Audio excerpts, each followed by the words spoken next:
Hi everyone, how are all of you doing? I hope that all of you are doing good, because I am doing okay. So, I just finished my first week of my second year in university. I'm gonna be completely honest, I'm very exhausted.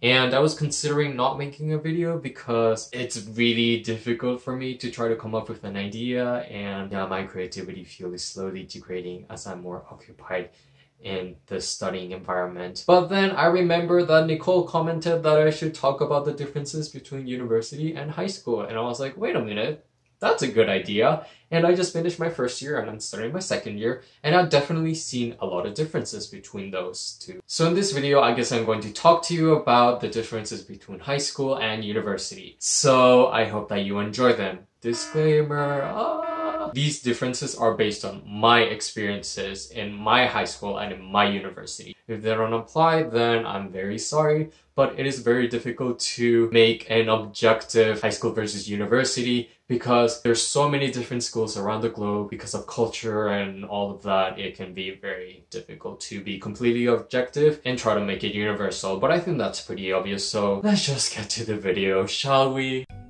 Okay, so I think this is pretty much a huge difference in my opinion, but I think the biggest difference that I've experienced in my high school and in my university is just the sheer amount of students there is in my university. It is absolutely insane. For example, in my physics class during my high school, there are around, let's say, like 12 to 15 people, and I was like, yeah, that's a very small, intimate group, and it's very easy to manage. But then during my first year of university, I enrolled in a physics class, and they were almost 400 people in a classroom, and I was like, what? I was very intimidated and very nervous, and it was just a completely different experience from having an intimate, small classroom. It was just pretty shocking, and due to the sheer amount of people that there were in this classroom, it made me very nervous to even do anything or to like speak. And don't get me even started on the sheer amount of pressure that I had when I wanted to ask a question in the middle of a classroom, or if I did something stupid.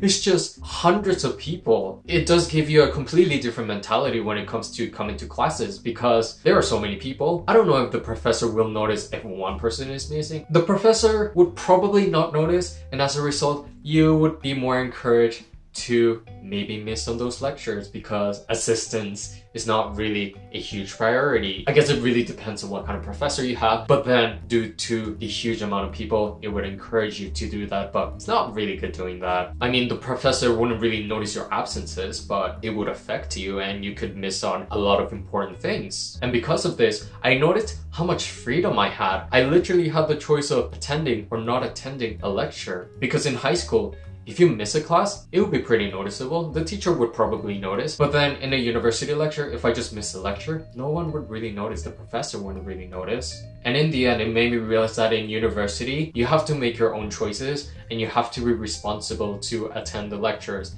and try to catch up. A lot of students have different approaches on how to succeed and get good grades. Not all students have to attend their lectures, they might have a different style, and this gives you a lot of flexibility, especially when you're like really busy. Another difference that I noticed between high school and university is trying to create a good relationship with professors/teachers. And I noticed that it was really easy for me to do that in my high school because I would see them very frequently, again at a much smaller scale. But then in university, you have to make so much effort so that the professor even acknowledge that you exist in their classroom, because it doesn't matter if you attend all of the lectures, if you don't ask them any questions or if you don't approach them or anything, they probably don't even know who you are or what your face is. And I've taken that for granted for so long and didn't realize that you have to make so much effort so that those professors acknowledge you in university. It's pretty interesting. Try to ask a lot of questions, approach them at the end of the class,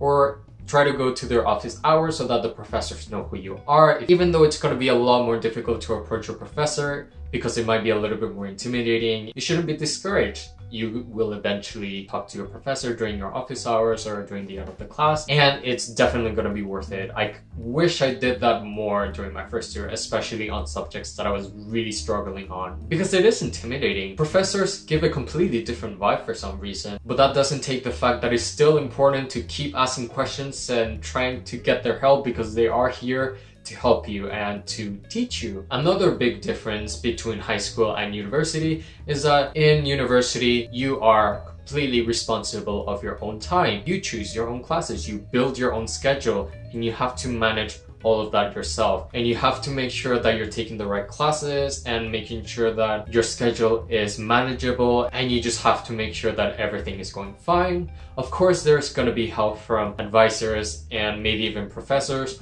or even other students, but it is still up to you, and that's one thing that I noticed. In my high school, everything was so simplified. I simply received a form. It had all of the options and subjects that I could choose and just check them, and everything would be sorted, and it was all good. And I didn't really have to worry about managing everything perfectly because the school did that pretty much, and everything was very set, and everyone in my grade had the same structure, but they only took different subjects. And it was so good and dandy. But then in university, it's like super different. Like you can take some morning classes and then some afternoon classes. And there are even some evening classes. Some classes even end at 9 p.m. And it's just like very challenging to create the perfect schedule. But at least it's very flexible. For some reason, I end up being more tired after taking my university courses, even though I've taken like 3 classes as opposed to like 7 during my high school. Maybe that's because I have more energy. I have no idea. But then again, IB was more stressful. I tend to be less stressed in university. Is that possible? Could I have become more lazy? Who knows? Anyways, oh yeah, another good thing about registering and choosing your own classes is that you can also, the majority of the time, see who the professor of the course will be, and you can actually see the ratings in several websites, or you can even ask other people. That could really give you an upper hand, and even though university can be a little bit of a gamble, at least you can increase your odds to have a good experience, because teachers can inspire you, they can motivate you, and they can even make you love the subject. If you have a bad teacher, you're just gonna have a bad time. And I think having good professors in university is extremely crucial. So yeah, instead of trying to make concrete points and differences, I ended up just rambling again. Oops, I'm sorry. And yeah, if you like this video, you can give it a like and subscribe to my channel because I try to make videos as often as I can. I hope that all of you have a nice day, and I'm gonna see you guys later. Bye!